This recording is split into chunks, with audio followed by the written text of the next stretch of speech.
ओडिशा प्रसिद्ध खंडगिरी कुंभ मेला आउ ये कुंभ मेला रे मनोरंजन करने केवल यात्रा कहीं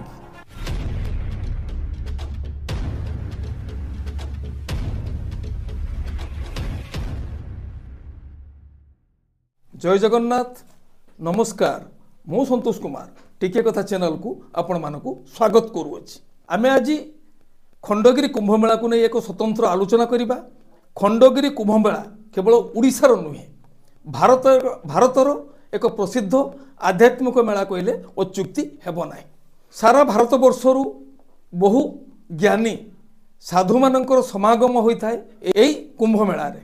आउ शह शह हजार हजार लक्ष लक्ष श्रद्धालु मध्य आसी थांती यही साधु संत मानकर सानिध्य लाभ करिया पई कुंभ मेलार परिवेश उपभोग करिया पई यही खंडगिरी कुंभ मेला को दौड़ी आसी थांती।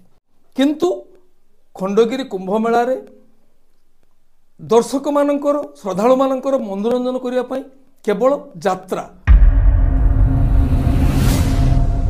मनोरंजन करिया पई ओडिशा रे बहुत किछि मनोरंजन बलिष्ठ माध्यम रही। किंतु खंडगिरी कुंभ मेला रे केवल यात्रा कहीं यार चारोटी दिग उपर आम आलोचना करिबा। चारोटी पॉइंट को लेकिन आम आलोचना करिबा।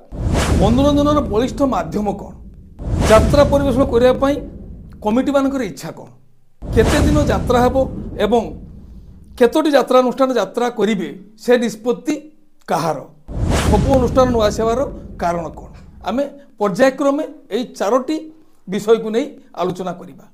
वर्तमान समय रे मनोरंजन बलिष्ठ माध्यम कहले यात्रा एक कथा को समस्ते स्वीकार करिवे। पाला दासकाठिया सिनेमा सबकिछि रही किंतु वर्तमान लोकप्रियतार शीर्ष रही यात्रा। यात्रा को ठीक भाव में दर्शक मान निकट में पहुँचापी सबू यात्रा अनुष्ठान यात्रा कमिटी प्रशासन समस्तंकर उत्तरदायित्व रही।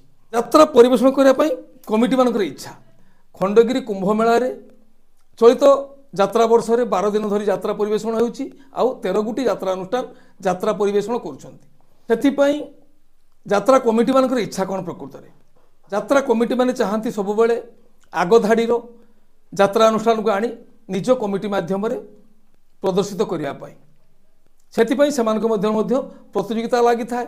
वर्षक आगरु सेमाने निर्दिष्ट भाव में यात्रा अनुष्ठान को अग्रिम आकार रे बोइना देई यात्रा परिवेशन करने चुक्तिबद्ध करि थांती। वर्तमान देखा जाउची खंडगिरी रे किछि निर्दिष्ट यात्रा अनुष्ठान प्रत्येक वर्ष ही यात्रा परिवेशन करुछंती। अन्य यात्रा अनुष्ठान मानकु सुजोग मिलू नाही। मात्र 6 गुटी यात्रा कमिटी रही खंडगिरी रे आउ सेठारे 12 रु 13 यात्रा अनुष्ठान को यात्रा परिवेशन करने सुजोग रही। किंतु ओडिशा रे 30 रु ऊर्ध्व यात्रा अनुष्ठान रही आउ हजार हजार यात्रा कलाकार मध्य रहिछंती। किंतु सीमित संख्यक यात्रा कलाकार मानकु यात्रा अनुष्ठान मानकु खंडगिरी यात्रा परिवेशन सुजोग मिली थाए। खंडगिरी यात्रा रे यात्रा परिवेशन करिया पई सेठाकर प्रशासन अर्थात भुवनेश्वर महानगर निगम बीएमसी कमिशनर किछि निर्दिष्ट गाइडलाइन जारी करथांती। सेठारे 12 दिन पई यात्रा परिवेशन करिया पई अनुमति दैथांती बीएमसी कमिशनर। यही 12 दिन मध्य 12 रु 13 गुटी यात्रा अनुष्ठान 2टी पर्याय रे यात्रा परिवेशन करि थांती। सबु यात्रा अनुष्ठान को सेठारे सुजोग मिले ना कौन पाई जदि यही 12 दिन मध्य सबु यात्रा अनुष्ठान को 3 दिन कर यात्रा परिवेशन कर सुजोग दि जाता ताले हुए तो 6टी कमिटी रे 24टी यात्रा अनुष्ठान किंबा 4 दिन धरी यात्रा परिवेशन करने सुजोग देले 18टी यात्रा अनुष्ठान यात्रा परिवेशन सुजोग पाई पारी पारंते।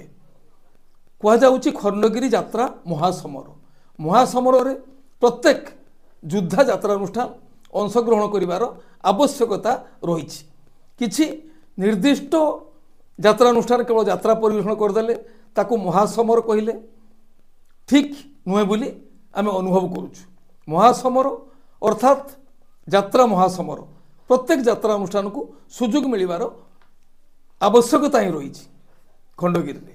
तेणु ए विषय आपण मानकर मत कौन रहिबो? खंडगिरी कुंभ मेला को नहीं यात्रा महासमर को नहीं आपण मानकर मत कौन रहिबो खंडगिरी रे केवल यात्रा कहीं पाला रही दासकाठिया रही सिनेमा रही अस्थायी सिनेमा हल प्रतिष्ठा कर सिनेमा परिवेशन हो पारंता विभिन्न स्थान में पाला दासकाठिया परिवेशन हो पारंता केवल यात्रा को प्राधान्य दि जाउची खंडगिरी यात्रा महासमर ए विषय रे आपण मानकर सुचिंतित मतामत आह्वान करुछु आम चैनल माध्यम निश्चित भाव में आम आशा करुछु आपण आम राज्य कार्यक्रम देखि सारा पर मतामत देवाई जमारू भूलिबे ना टिके कथा चैनल आपण मानकर चैनल टिके कथा चैनल रे यात्रा संपर्कित समस्त तथ्य जानापी चैनल को सब्सक्राइब करूँ आ पाखर थिबा बेल आइकन को दबाई दिंतु वर्तमान पाई रोची पुणी यात्रा संपर्कित किसी नुआ खबर नहीं मु आसबि आ एक स्वतंत्र अध्याय रे।